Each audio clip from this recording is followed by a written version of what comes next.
Working on a 2014 Nissan Altima with a 3.5 liter, doing the oil change today.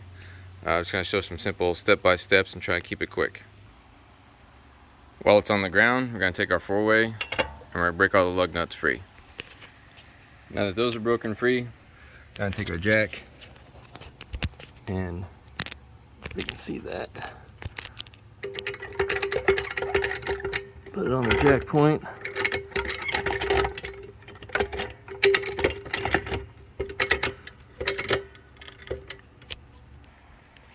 Get it up high enough so the tire's off the ground.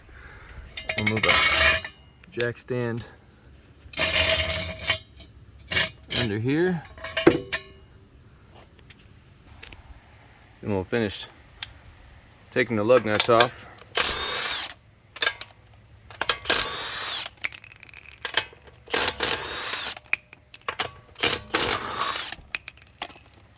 Pop the tire off. Then we're going to lower our jack stand, lower our jack onto the jack stand. Let's pull our drip pan.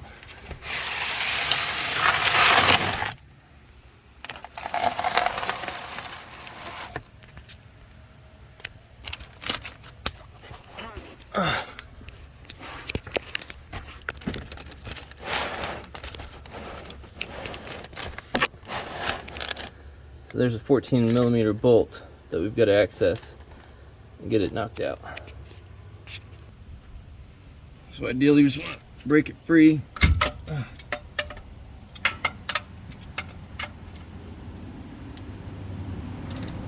little bit. And move the drip pan underneath it.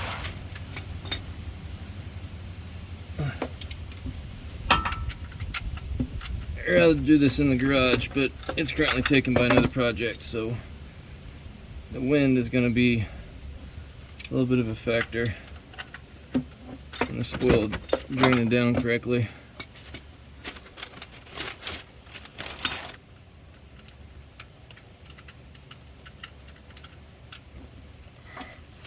And it's going to start to flow to the front of the vehicle as it starts to drain out. So we just got to watch it for a minute so it doesn't leak all over the concrete.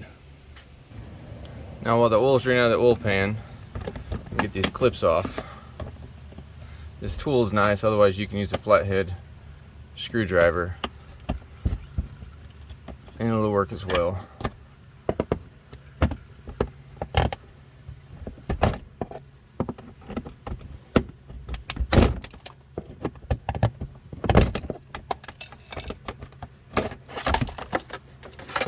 Get that out of the way. Now you got easy access to the oil filter. The replacement filter is going to be pH 6607 if you're using the Fram. I know there's lots of videos out about Fram being garbage, whatever the case is. I changed my oil every 5,000 miles, and there's 180 something thousand miles on it now, and I bought it with 17,000 miles. So no, I don't let it go to 10,000 miles like it says on here. It's 5,000 miles. Oil and filter always changed. Now we're going to do our due diligence to go ahead and put some oil around the seal and a little bit inside to make sure it's pre-lubricated.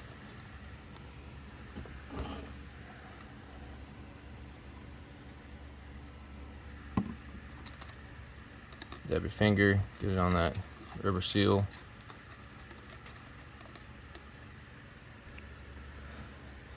So the oil seems to stop draining from the oil pan, so I'm going to go ahead and put the oil plug back in. I replace these every few oil changes, not every oil change because they don't leak that often.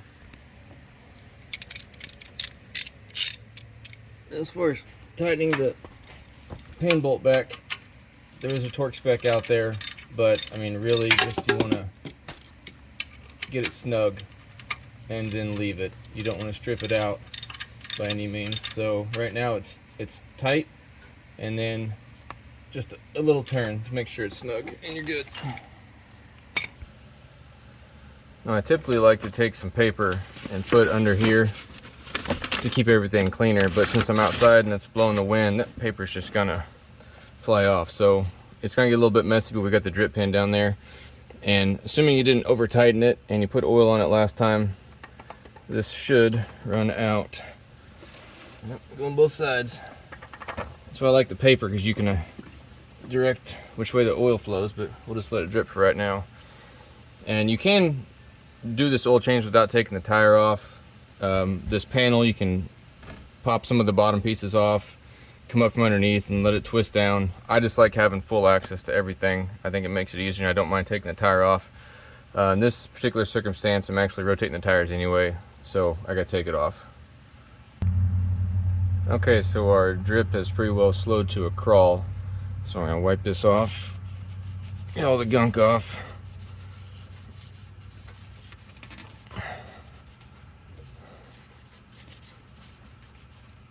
And then take our new one.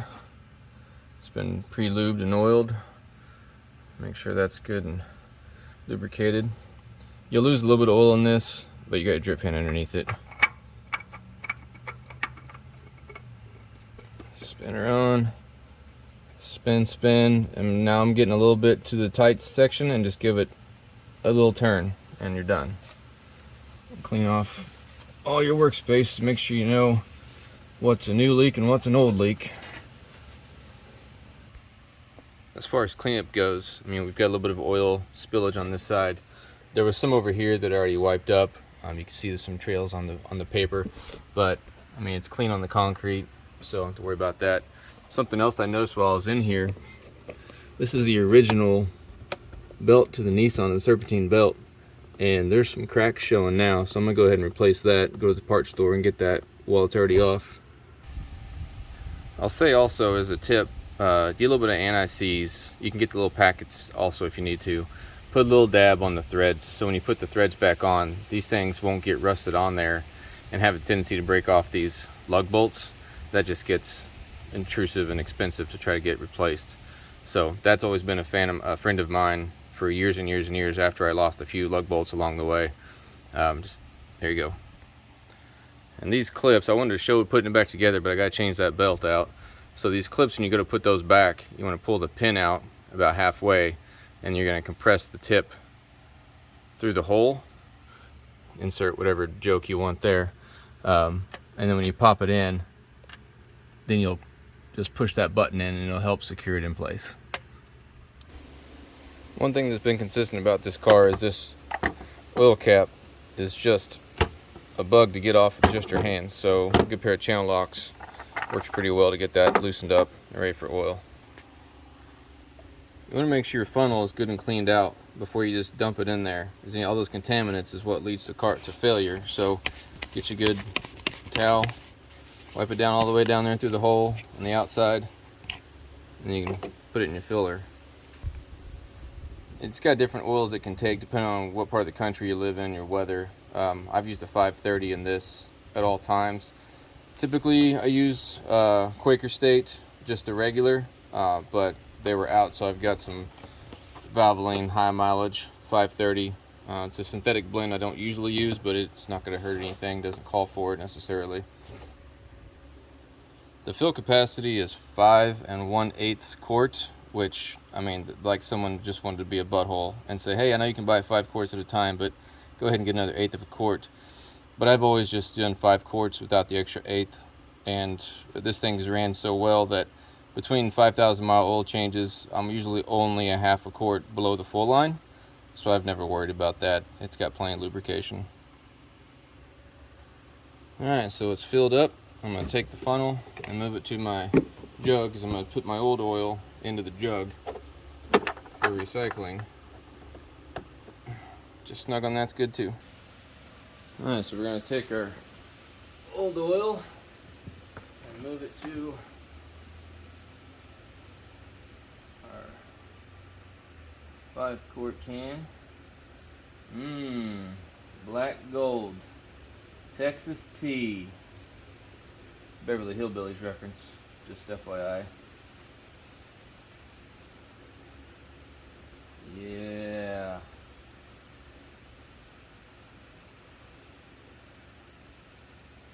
Something nice about that right there. 5,000. I went over. It's like 5,782 miles because I couldn't get to it in time.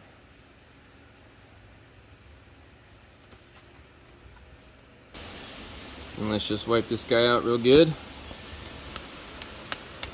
so it doesn't just keep attracting all the funky stuff that flies around in the garage.